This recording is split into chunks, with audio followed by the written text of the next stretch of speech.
नमस्कार. ठाण्याच्या राजकीय, सामाजिक आणि सांस्कृतिक घडामोडींचं वर्तमान चित्र दाखवणाऱ्या ठाणे वर्तमानमध्ये मी नितीन बोरसे आपलं पुन्हा एकदा हार्दिक स्वागत करतो. सादर करीत आहोत आजच्या ठळक बातम्या. कचऱ्याची विल्हेवाट लावा, अन्यथा दंडात्मक कारवाईला सामोरं जा, अशा प्रकारच्या नोटिसा ठाणे महानगरपालिकेने 70 हॉटेल, मॉल आणि वाणिज्य आस्थापनांना बजावल्या आहेत. दररोज 100 किलो कचरा निर्माण करणारी गृहसंकुलं आणि आस्थापनांनी आपल्याच आवारामध्ये कचऱ्याची विल्हेवाट लावावी, असा प्रकल्प उभारावा, यासाठी महापालिकेच्या घनकचरा विभागाने पावलं उचलली आहेत. अशा संदर्भातल्या नोटिसा आता जवळपास 70 आस्थापनांना बजावण्यात आल्या आहेत.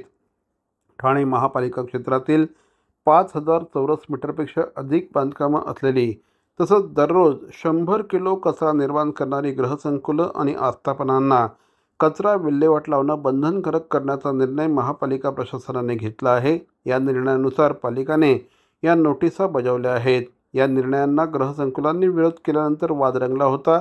राजकीय मध्यस्थीनंतर महापालिकेने पुढे काहीच केलं नव्हतं. दरम्यान ठाणे महापालिका क्षेत्रात CP तलाव येथील कचरा हस्तांतरण केंद्र बंद केल्यानंतर विभागवार कचरा हस्तांतरण केंद्र उभारण्यास सुरुवात करण्यात आली होती. मात्र त्यालाही नागरिकांनी विरोध केला. अखेर महापालिकेने आता घनकचरा अधिनियम 2016ची अंमलबजावणी करण्याचा निर्णय घेतला असून त्यानुसार दररोज 100 किलो कचरा निर्माण करणारी गृहसंकुलं आणि आस्थापनांनी आपल्याच आवारात कचऱ्याची विल्हेवाट लावावी, असं महापालिकेचं म्हणणं आहे. त्याअंतर्गत एकंदर 70 आस्थापनांना नोटिसा बजावण्यात आल्या आहेत. महानगरपालिकेच्या निवडणुकांचे पडघम वाजायला लागले आहेत. दिवाळीनंतर महानगरपालिकेच्या निवडणुका होतील असं चित्र निर्माण झालं आहे. त्यामुळे साहजिकच शिवसेना आणि भारतीय जनता पार्टीमध्ये कशा प्रकारे जागा वाटप होईल याकडे देखील सगळ्यांचंच लक्ष लागलं आहे. या पार्श्वभूमीवर मुंबईमध्ये भारतीय जनता पार्टी मोठा भाऊ असेल आणि ठाणे शहरामध्ये एकनाथ शिंदे यांना जास्त जागा दिल्या जातील असं बोललं जात आहे. मात्र या संदर्भात कोणीही मोठा भाऊ नाही, कोणी लहान भाऊ नाही, तर भारतीय जनता पार्टी आणि शिवसेना हे दोघेही जुळे भावंड आहेत. जुळ्या भावाची भूमिका आम्ही यशस्वीरित्या निभावू, असं श्री एकनाथ शिंदे यांनी म्हटलं आहे.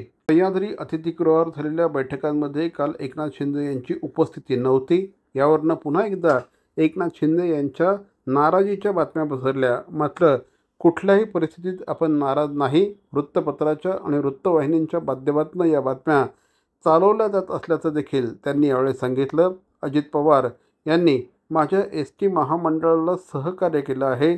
थोड्याफार प्रमाणामध्ये कुरबुरी असतात, त्याचं कोणीही भांडवल करू नये, असं देखील यावेळी सांगण्यात आलं.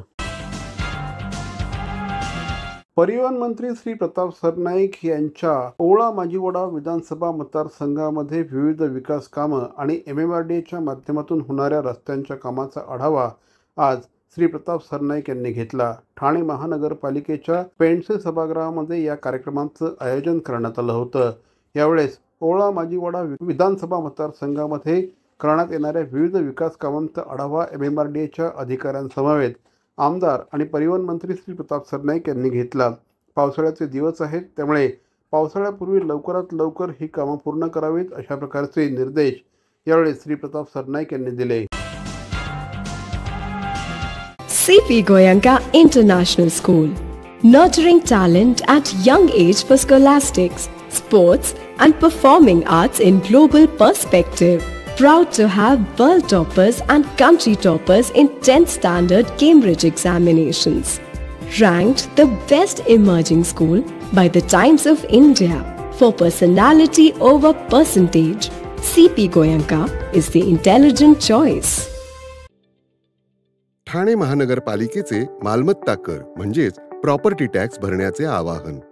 सन 2022-23 या आर्थिक वर्षाचे मालमत्ता कराचे म्हणजेच प्रॉपर्टी टॅक्सचे बिल ठाणेकर करदात्यांना महापालिकेमार्फत आर्थिक वर्षाच्या सुरुवातीस म्हणजेच माहे एप्रिल 2022 मध्ये देण्यात आलेले आहे. तथापि अद्यापही काही करदात्यांनी मालमत्ता कर महापालिकेकडे जमा केलेला नाही. सध्या आर्थिक वर्षाचा अंतिम टप्पा सुरू झाला आहे. मालमत्ता कर वसुलीसाठी महापालिकेतर्फे कडक कारवाई हाती घेण्यात आली आहे.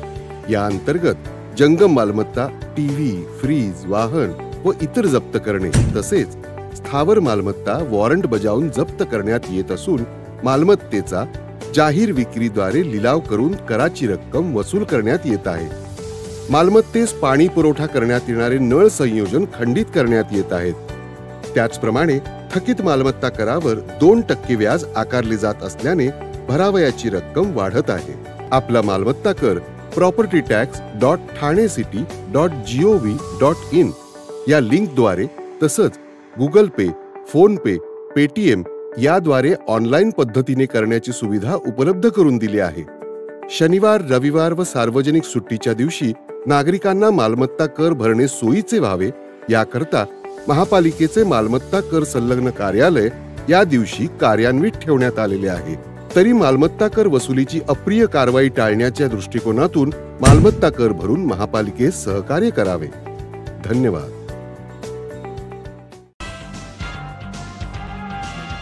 जागतिक पर्यावरण दिनाचं औचित्य साधून भारतीय जनता पार्टीच्या वतीने आज एक पेड़ माँ के नाम हे अभियान राबवण्यात आलं.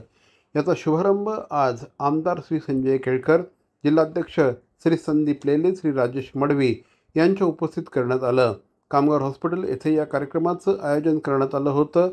या कार्यक्रमाला मोठ्या संख्येने कार्यकर्ते देखील उपस्थित होते. भारतीय जनता पार्टीने देशभर आणि राज्यभर देखील करोडो वृक्षांचं वृक्षारोपण निरनिराळ्या संस्था आणि नागरिकांना घेऊन करायचा संकल्प केलेला आहे. महाराष्ट्र शासनाने देखील 10 कोटी वृक्ष या महाराष्ट्रामध्ये लावण्याचा संकल्प केलेला आहे. हा महत्त्वाकांक्षी प्रकल्प आहे आणि त्याच्यामुळे एक पेड़ माँ के नाम प्रत्येकानेच लहानापासून थोरापर्यंत आजच्या दिवशीच नाही तर पुढचे महिनाभर हे झाडं लावण्याचं काम करण्याचं आवश्यकता आहे. पर्यावरणाला फार मोठा धोका पोचलेला आहे. जागतिक पर्यावरण दिनाच्या निमित्ताने राज्याचे उपमुख्यमंत्री एकनाथ शिंदे यांच्या संकल्पनेतून हरित ठाण्याच्या माध्यमातून आयुक्त अतिशय चांगल्या पद्धतीचं काम करत आहेत असे गौरवोद्गार श्री एकनाथ शिंदे यांनी काढले. 1 लाखांहून अधिक झाडं लावण्यात येत आहेत.